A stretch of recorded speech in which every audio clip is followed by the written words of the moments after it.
Penn State's opener is still a week away. Plenty to talk about, so we kick it off with our opening drive.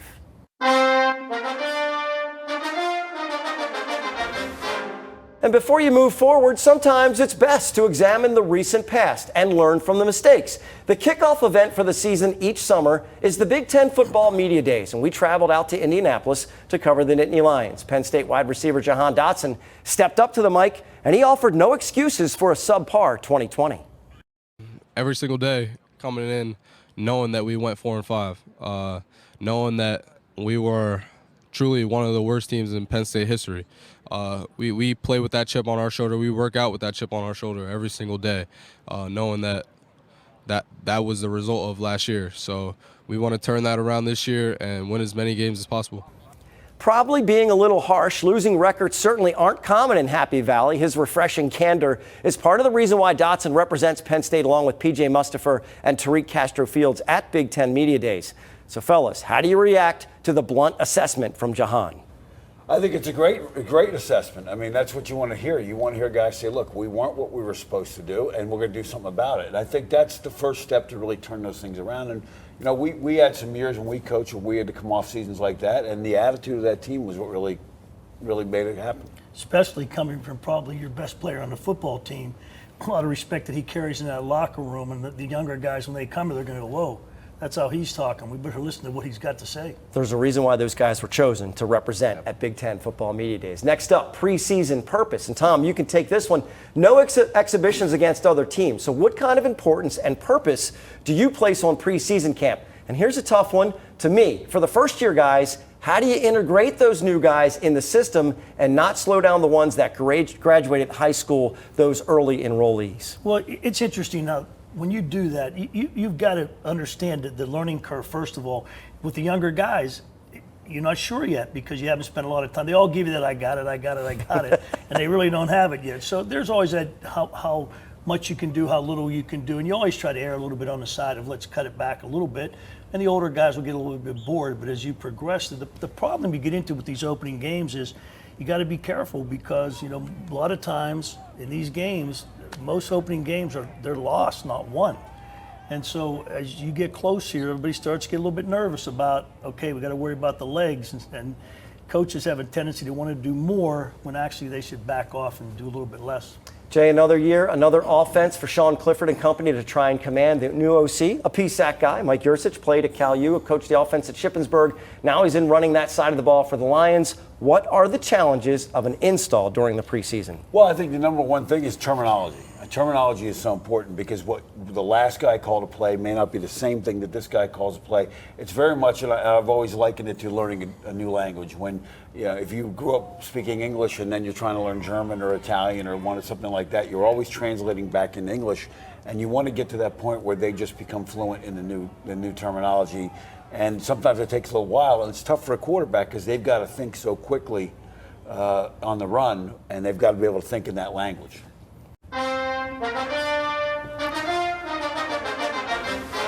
All right, so one of the worst kept secrets is Tom's nickname, Scrap. The captain of the 1978 Penn State squad, known for his scrappy approach to his work. We thought it would be a good idea for Tom to recognize a player, a coach, who knows, maybe even a fan, that embodies some of the characteristics that allowed Scrap to earn his nickname. You have to love this moment when special teams ace Drew Hartlaub finds out he's getting a scally. He cared about winning championships, and that's what it's all about. And a guy right here is, I think, that kind of a champion, that kind of a team player is Drew Hartlaub. And he's on full scholarship now. I thought Jack Ham was just talking to the team. And I remember him saying something about me, Joe Green. And right after that, I think he said my name. And I was like, why would he say my name?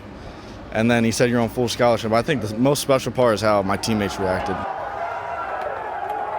So he goes from exploring transfer options to being told about a full ride from Jack Ham. He gets the scrap medal. Yeah, congratulations to him. That's quite an honor. And I always say this all the time. You know, I always tell people the best player on the team is the team. And he is one of those guys that embodies what team play is all about. And he does all the little things right. And you just can't be happy for a young man that's what happened to him. And to have Jack Ham give it to you, all the better. How about that? With that mask on, that's as good as Jack's looked in a long time. Well, Sorry, Jack. Let's hope Jack's watching. Come on, he's from Johnstown. Be careful. A nice zing in there. And for Drew, I remember talking to him a couple of years ago, just the uncertainty of finding your place on the field, finding out what you can do. Just fantastic stuff. So congrats to him. We are back on the Nittany Game Week. When you have a pair of experts at your disposal like Tom Bradley and Jay Paterno, you have to include a scouting report. Those experts are in place to hit us with some knowledge. Coach Bradley, Coach Paterno, take it away. Thank you, Todd. We'll welcome you to what essentially is a meeting to go over a scouting report, but without a game this week, we thought we'd take you through a game week. The show's called Nittany Game Week, so Tom Bradley's going to take you through what it would be like a simulated game week as we go Sunday through Saturday. So, Tom, let's take it off. Let's start with Sunday. We've just played a game. What are we doing now? Well, the first thing you have to do is look at your previous game to see the mistakes you made, what corrections you want to make. And then you get into your opponent's previous game, what they've done. You set yourself up a board. You have a hit chart. By that I mean, hey, where they run the ball, where they like to throw the ball. And then you get into their best runs and passes that you have to defend, because every team has core principles you got to start with that you've got to beat first before you get into everything else. And Sunday, when Tom and I were coaching Penn State, Sunday was a day off for the players. So this was things that predominantly coaches were doing. Monday, the players start to show up. So let's talk a little bit about what Monday is like for them, Tom. Well, Monday, you've got to give them the scouting reports, get your DVDs ready. You've got to know your injuries, our injuries, all those different things. You start getting your tip sheets together, run tips, pass tips, formation adjustments, and then you work on your base stuff, what you're good at, because that's what you got to defend. That's what's going to help you to win a football game as you put your defenses together against their offensive sets. And then, we work our way into Monday, which, in these different things, you've got to start worrying about the adjustments. You've gotten off of the base functions of the game. You're going to look at, okay, let's talk about 1st and 10 runs and passes, and then let's start to get into their play action passes. Okay, and then Tuesday, now you're generally in full pad. You're starting to hit each other. The practice preparation starts to speed up. Talk about what you do on Tuesdays. Well, Tuesday, you're going to start putting in your third down pressures, okay? A lot of times these games are won third down. You got to get off the field. Then they start moving the ball on you. Get ready for the red zone. 20-yard line in. Put your goal line package together. Then you got to look at third downs. The differences on third down. What are 3rd and 7 pluses, 3rds and 1 to 2s, 3 to 6s, and what is give up football? By that I mean, at what point do they say, you know what, we're just going to run the ball and get out of here and punt it? Right. You want to know that too. And you start working on their screens, all the different things that they're going to do, the motion shifts and the gadget plays that they're going to use. You got to make sure that everybody knows what they're doing on those two. Now, essentially, at that point, you're about halfway through your preparation because it does start to taper down in terms of practice time. So let's talk a little about what comes next on Wednesdays. Well, that's when you start to say, okay, let's start deleting some things. Let's trim that game plan. What do we absolutely have to have?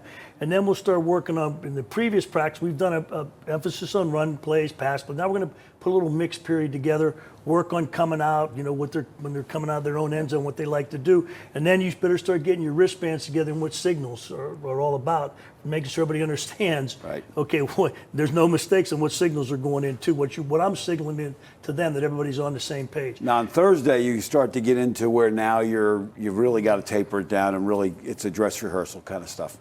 Yeah, some of the things like Thursday, you're just going to go over your script. You're going to make sure that you've covered everything. Obviously, we're not going to be in the field that long and practice not that long, but let's make sure we hit all the important points we want to get over. Let's get down the goal line. Let's hit short yardage, okay? Let's do a great job scripting. By that, I mean, hey, all down and distances scripted really tight what they think we're going to do. Cover, punch safe, and your defense is on the field and any sudden change. And then Friday, Saturday, the hay is in the barn, so to speak, and now you're just tightening up, right? Yeah, basically, what we try to do on Friday is give the players the game plan. They all know what we want to call. We're on the same page. Let's put a tape up on the board.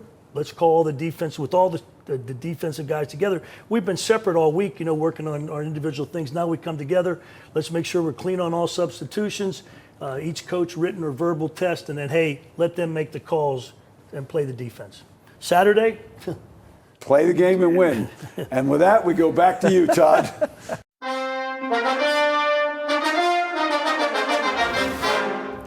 We are back on Nittany Game Week. You never get a second chance to make a first impression. So we figured let's add some spice immediately to our impact interview. Anthony Spice Adams in show number 1, former defensive lineman at Penn State in the NFL, and now it's fair to say a social media influencer. Anthony, thanks so much for joining us. So you may have heard we call this our impact interview. I'll start by asking you about the impact playing at Penn State made on your career and your life in general. It was great. It was great. It taught me how to be a man and how to conduct myself out in the real world. I mean, you couldn't have any chin hair, had to pull your pants up, couldn't wear your hair a certain way. And I used to always think of it as a punishment. But as I got older, I was like, no, you know what? This kind of sets us apart from everyone else. And so then I started to really buy into it, and I started to understand, because I used to be in Coach Paterno's office more times than I needed to be. And every time I was in his office, we never talked about football, ever. So he always talked about, I had to have good manners, how to treat my mom, how to save my money, how to do this, how to make sure I stayed on time, like all of this stuff. And so once I started buying into the program and I grew a lot older, I said, you know what? This is what sets me apart from everybody else. And then I was very happy that I decided to go to Penn State. Anthony, as a guy that recruited you, I know the biggest moment of your career playing at Penn State was certainly the touchdown you scored at fullback in the blue-white game. But other than that, what was some of the big moments in your, what some of the moments that really stand out about your career at Penn State? You know what? It was never any games. It was never, just all of the things that people might think it was. It was just the relationships that you made. Just a part of growing up, being a man, all of the conversations I had with you, with Coach Johnson, with Pratt, with everybody. I think that's what molded me to be a man. Me being away from home in Detroit, being raised by my mom, single parent home. And all of you guys filled the void, because I didn't have a father growing up. So all of you guys were like my dad. And I appreciated that, because you didn't have to do that. You didn't have to open up your homes. You didn't have to invite me over for all of the barbecues and things like that. So, I just appreciate you. And that's what I remember the most. I can't tell you any scores to any games. I can't tell you all the tackle for losses I may have had. I don't remember them. But what I do remember is the relationships that I had with you. Hey, Anthony, I got a tough question for you. Was one of your better memories riding on bus 2, seat 2 with me to every game and fighting over the window seat who got the window? Coach, that was some of the worst rides that I've ever had in my life, because you weren't very talkative. You didn't say anything. And you know me, I can't be around people who don't talk or who don't show any emotion. This was you, seat 2, bus 2, every time. And you would be looking for me if I ever would running 2 seconds late, or if that's even possible. You would be looking like this, where is he? Where? And I'm like, oh my gosh. And sitting next to you is like sitting next to a brick wall. I didn't like it, but I knew that was our thing. That was our tradition. And so I grinned and bared it, Hey, but it was tough. Let me ask you this, though. You've lost a lot of weight, right? Since you played. Did. Okay, do you think you could now beat Joe in the gassers? Let me tell you what. He raced me. It was like the 4th gasser that we ran. I was already tired, and then he had a head start. There's a lot of things that was working against me. So I don't know why everybody tries to hold that against me, because I got wheels. I got jets. Hey, Anthony, I still remember you dunking at 5'11" and 3/4 inches, 320 pounds in high school when we were playing pickup at summer camp, and you dunked. And I was like, okay, we're taking this guy. Yeah, those hops are gone now. I still got the calves, but it's not helping me at all right now. Like that's the first thing that goes. Like the longer you keep playing, the jumping ability goes right along with it. Hey, Spice, so look, now the impact you get to make is to have social media influence. How in the world did that happen? How did you build up the following on Instagram to almost 2 million followers plus? What are you doing out there, and what do you use that platform for? Well, that kind of started as a dare because I didn't like social media. I didn't understand it. I didn't understand the dynamic of it. And then I just thought that, if you put out your thoughts into a tweet, then people judge you off of 120 characters at the time. And I was just like, why does anybody want to waste their time with that? And then when you explain yourself, people got to go 5 or 6 tweets to find out what you were talking about while they're commenting on the first tweet that you did. So I was just like, this is stupid. I don't want to do it. But my teammates told me, hey, man, I think you're built for social media. You should try it. And so I didn't. But then what they would do was they would record me walking into the locker room or record me coming into the weight room or the training room or whatever. And they would say, look how much engagement this video is getting. You should do your own. And so I was like, man, I don't want to. But then when I finally started to do it, I started gaining a lot of followers and it started getting a lot of momentum. And then before long, you got 2 million followers on Instagram. And then a lot of people don't even know that I used to play football, which lets me know that I'm doing my job. Well, you found your niche for sure. And look, Spice, hang with us for a minute. We're going to step aside for the TV show part of this. But if you want to see the whole interview with Anthony, you just see the entire conversation with one of the best personalities in sports. Make sure to go to NittanyGameWeek.com for the entire interview along with other web exclusive content. We've hit that time of the show, kind of like the 2-minute offense, no holding back. Word's been spreading about the show. You both have tentacles all around the college football world. When I was in Indianapolis, I ran into Joel Klatt, who will call the Penn State-Wisconsin game. I've dropped your names to see his reaction. We're doing a new show, Nittany Game Week. Jay Paterno is going to handle offensive game planning. Tom Bradley's going to be on the other side talking Coach about Bradley. defensive planning. I love it. Talk about these guys matching wits as they go through stuff. Well, I don't know Jay all that well, but I have covered and chatted with Tom. So our days in Manhattan Beach when you were at UCLA, Tom, I'm happy you're doing well here. And just don't screw it up, okay? TV's hard to screw up. Don't screw it up. I don't think he did. And I didn't know you were a West Coaster. Tom Bradley on the West Coast. Look at that. He had a pretty good spot in Santa Monica when he was out coaching UCLA. I saw it once. Adapted very easily, Todd. I bet. Well, you adapted very easily this week as well. Thanks, fellas. If you haven't noticed yet, we have a lot to share with you when it comes to college football. And it doesn't all fit into a 30-minute window. Make sure to check out NittanyGameWeek.com for web-exclusive content, all our social media channels at Nittany Game Week. Tom shares his recruiting story with Shane Conlon. Jay tells us why they scored a late touchdown against Rutgers in '95.